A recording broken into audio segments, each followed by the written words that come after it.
생생한 정치 현장으로 찾아가는 1번지 현장입니다. 조국 법무장관 이슈가 일파만파 커지는 이 시각, 바른미래당의 향배에 대한 시선도 집중되고 있습니다. 네, 그래서 오늘은 바른미래당 오신환 원내대표를 만나보겠습니다. 국회로 가보시죠. 정주희 기자. 네, 국회입니다. 오늘은 바른미래당 오신환 원내대표를 만나서 현안과 관련된 생생한 이야기를 들어보려고 하는데요.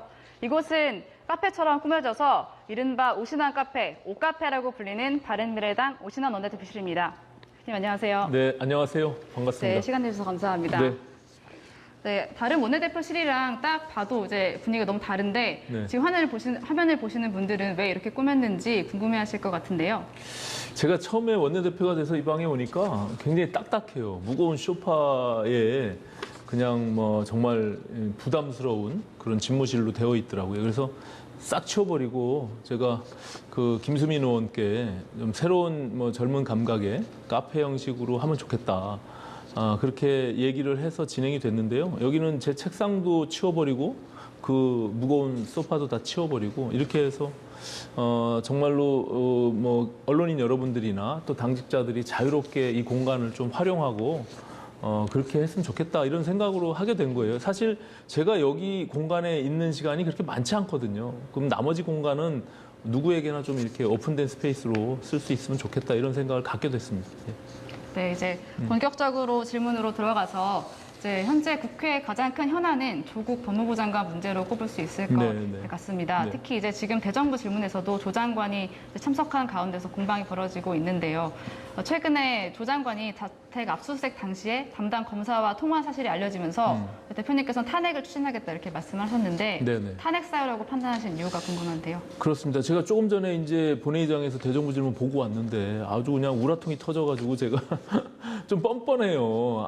지금까지 청문회 과정에서 또 언론을 통해서 알려진 그 내용만 봐도 사실은 저는 장관으로서 부적합하다 이렇게 보고 있습니다. 뭐 과거에 여러 가지 수많은 사람들이 이 인사청문회에서 국무위원으로 청문회를 거쳤지만 이런 지금 조국 피의자 장관처럼 이렇게 수많은 의혹과 또 도덕성의 문제 또 알려진 사실만 해도 저는 그 지금 검찰이 수사하고 있는 범죄 혐의를 차치하고서라도 스스로 진작 사퇴했어야 된다라고 생각하는데 여기는 저는 대통령이 가지고 있는 오만과 독선이 그대로 담겨 있다. 내가 지명한 조국 장관은 그래도 검찰개혁만은 잘할 것이다.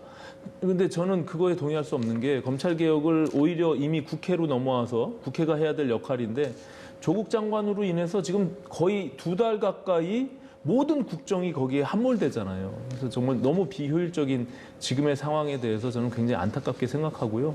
헌법이 부여하고 있습니다. 이제 국무위원이 직무 중에 법률과 헌법을 위반한 상황에서는 탄핵을 할 수 있기 때문에 지금 압수수색하는 과정에서 장관이 직접 개별 사건에 대해서 수사 지휘를 할 수 없도록 되어 있거든요. 그래서 검찰청법 위반으로 보고 저는 이것은 탄핵 사유가 가능하다라고 본 것이죠. 예.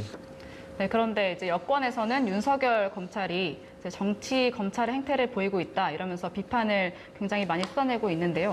그러면서 또 검찰청 앞에서는 또 촛불 집회까지 열렸는데 뭐 이에 대해서 어떻게 보시는지? 저는 검찰개혁과 왜 조국 수호가 같이 맞물려 있는지 잘 이해하기가 어려워요. 검찰개혁은 조국 아니어도 충분히 할 수 있고요. 저도 검찰개혁을 늘 주장해 왔던 사람 중에 한 명입니다.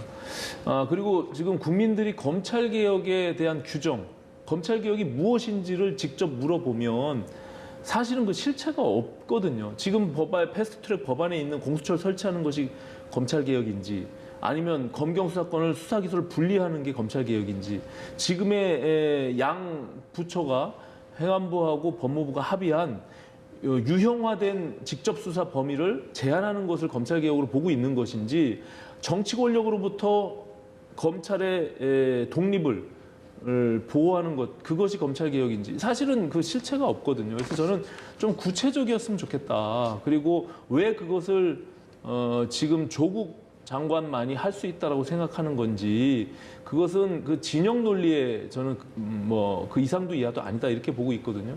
그런 점에서 저는 대통령이 빨리 결단을 좀 내려야 된다 이렇게 보고 있습니다. 예.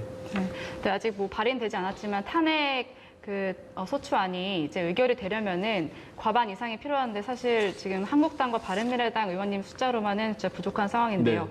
그러다 보니까 평화당이나 대한정치연대의 공조가 필요한데 탄핵 의결 뭐 가능성은 어떻게 보시는지요? 탄핵은 뭐 말씀하신 대로 지금 300명의 제적 의원들 중에 100명이 발의를 하고 150명이 동의를 찬성을 해야 되는데요.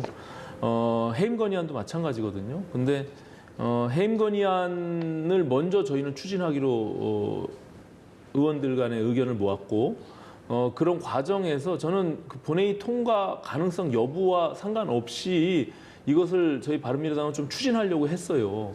왜냐하면 지금에 있는 국회 상황이 그렇다. 그리고 우리 사회에 지켜야 될 공정과 정의를 어떻게 바라보느냐, 조국을 통해서 어떻게 바라보느냐라고 하는 헌법기관인 국회의원들의 모습이 지금 상황이다. 예를 들어서 170대 130으로 만약에 깨졌다고 하더라도 저는 그거 자체가 국민들한테 시사하는 바가 있다 생각합니다. 그래서 저는 해임 건의안을 추진하려고 했으나 저희가 아시다시피 자체적으로 발의조차 하기가 좀 숫자가 작기 때문에 한국당이 여러 가지 시기를 좀 조율할 필요가 있고 검찰의 수사를 좀 지켜봐야 된다라는 입장을 고수했기 때문에 실제 발의는 못했죠.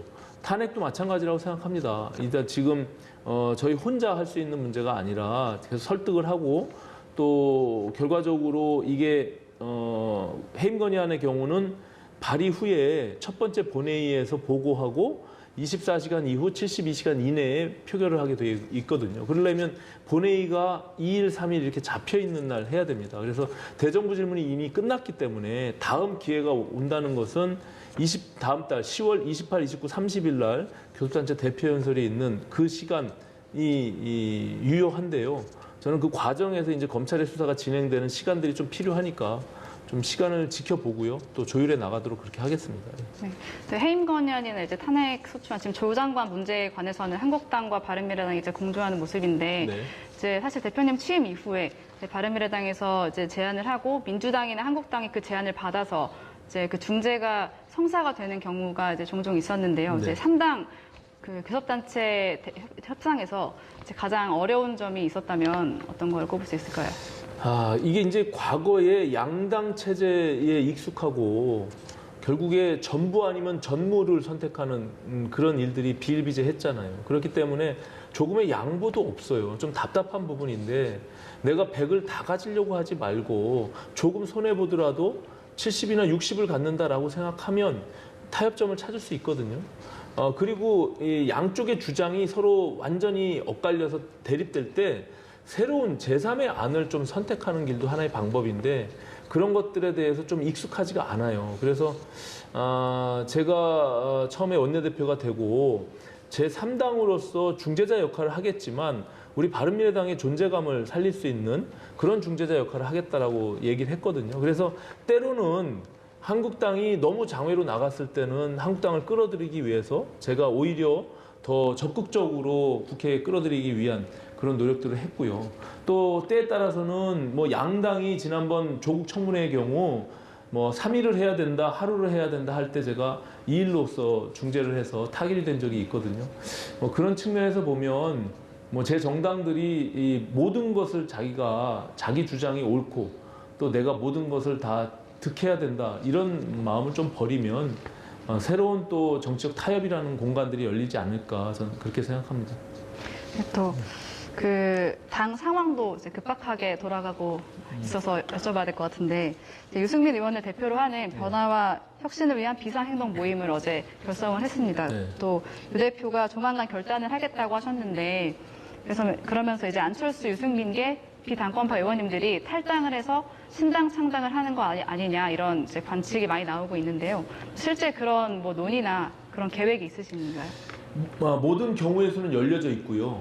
그리고 유승민 대표는 곧 결단을 하겠다 이런 얘기를 언급한 적이 없고요. 그리고 저희가 변화와 혁신을 위한 비상행동이 탈당을 위해서 만들어진 것은 아닙니다. 단언코 어쨌든 지금의 현 바른미래당의 모습으로는 우리가 내년 총선을 치를 수가 없다. 진짜 굉장히 비상한 위기의 상황이다라는 인식을 다 같이 했고요. 함께하는 의원들이 그런 의미에서 어쨌든 이 당의 변화와 혁신, 더 나아가서는 정치권 전체에 대한 변화와 혁신이 필요하다라는 것에 대한 공감대가 있기 때문에 그런 마음으로 시작을 한 것이고요.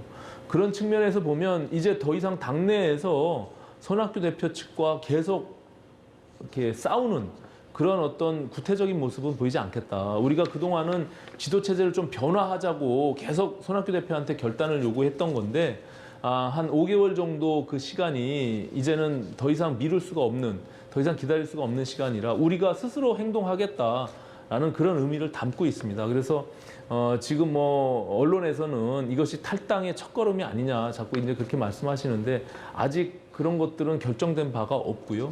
일단 우리가 뜻을 같이 하는 의원들이 더 적극적으로 행동하고 움직임을 통해서 뭔가 새로운 변화가 생기는구나. 그리고 이 당에서 뭔가 무엇을 하려고 하는지에 대한 국민들에 대한 신뢰 이런 것들을 더 쌓아가야 된다고 생각하거든요. 그냥 단순히 손학규가 싫어서 뭐 싸우고 손학규가 싫어서 나가고 뭐 이런 문제는 아니라고 봐요. 그럼 당신들이 할 거는 뭔데? 어떤 정치를 하려고 하는데 어떤 비전을 갖고 있는 데를 보여줘야 되기 때문에 저는 이런 비상행동의 모임이 시작됐다 이렇게 보여집니다. 그래서 지금 이제 비당권파 의원님들이 안철수계, 유승민계 의원님들이 함께 하고 계신데 네. 사실 지금 독일에 있는 이제 안철수 전 대표가 어제 또 책 출간한다는 소식을 이제 알려왔거든요. 네. 이제 독일에서 1년 생활해서 배운 내용을 책으로 담아서 낸다고 하시는데 실제 지금 교감은 어느 정도 된 상황인 건지요?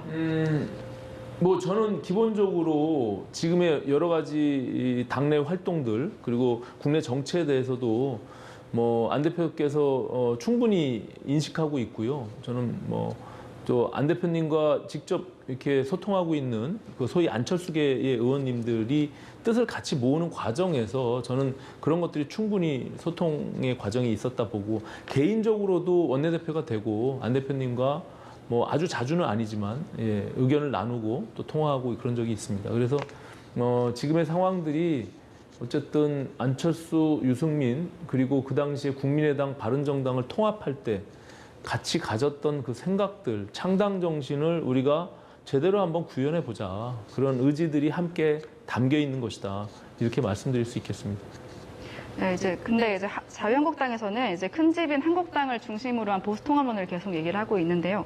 유승민 의원님은 이제 한국당은 미래에 도움이 되지 않는다 이러면서 사실상 선을 그으셨고 사실 안철수 전 대표님도 이제 한국당을 중심으로 한 야권 재편에는 부정적인 입장인데요. 대표님이 생각하시는 보수 통합은 어떻게 해야 된다 이렇게 생각하시는 게 있으신가요? 그러니까 이제 저희가 우리 바른미래당에서 지난 의총을 통해서도 우리 당 안에서 자강과 혁신을 통해서 뭔가 비전을 갖겠다.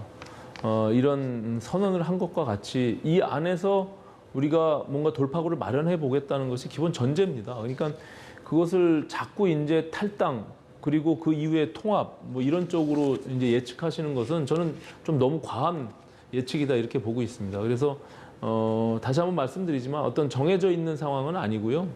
다만 한국당이 저는 변화해야 된다고 생각해요. 그것이 과거에 저도 이제 한국당에 과거 새누리당에 있었기 때문에 그 정당이 변화되지 않고 저렇게 계속적으로 국민들의 신뢰를 못 받고 수구적인 모습으로 가는 것에 대해서 제가 비판하고 그것을 변화시키고자 했던 노력들이 있었거든요. 저는 그런 측면에서 정치가 균형 잡힌 모습으로 가기 위해서는 저는 한국당도 변화해야 된다. 기본적으로 그런 생각은 갖고 있습니다. 예. 또 내일부터는 이제 20대 국회 마지막 국정감사가 시작되기 때문에 이제 여쭤봐야 될 것 같은데 바른미래당은 어떤 부분에 가장 중점을 두고 임하실 생각이신가요? 저희 당의 의원님들이 각 분야에 상당히 전문성을 갖고 있어요. 그리고 또 비례대표 의원님들의 능력이 뛰어나시고 그래서 작년 국감에서도 우수 의원으로 많이들 선정이 되셨고 이번에도 당은 굉장히 어수선하고 또 국정도 지금 뭐 조국 사태로 굉장히 시끄럽지만 나름대로 차분히 준비해 오셨다고 보고 있거든요. 그래서 이번만큼은 민생을 챙기고 또 정책 국감으로서 역할을 다하기 위해서 특히 오늘 저희가 이제 원내 국감 대책반 현판식도 하고 출발을 했습니다. 이제 당장 내일부터 국정감사인데요. 저도 법사위에 이제 벌써 마지막 4년 차 올해 20대 국회에 국정감사를 하게 되는데 공정과 정의가 살아있는, 그리고 앞서 말씀드린 대로 경제, 안보, 지금 굉장히 어려운 상황입니다. 그렇기 때문에 그런 측면에서 우리가 두루 민생을 살필 수 있는 그런 국정감사에 바른미래당이 중심이 되겠다, 이런 생각을 갖고 있습니다. 네, 사실 더 여쭤볼 게 많이 남아 있는데 지금 오늘은 시간 관계상 이제 여기까지 말씀을 드려야 될 것 같습니다. 네. 네, 지금까지 국회에서 바른미래당 오신환 원내대표님과 얘기 나눠봤습니다.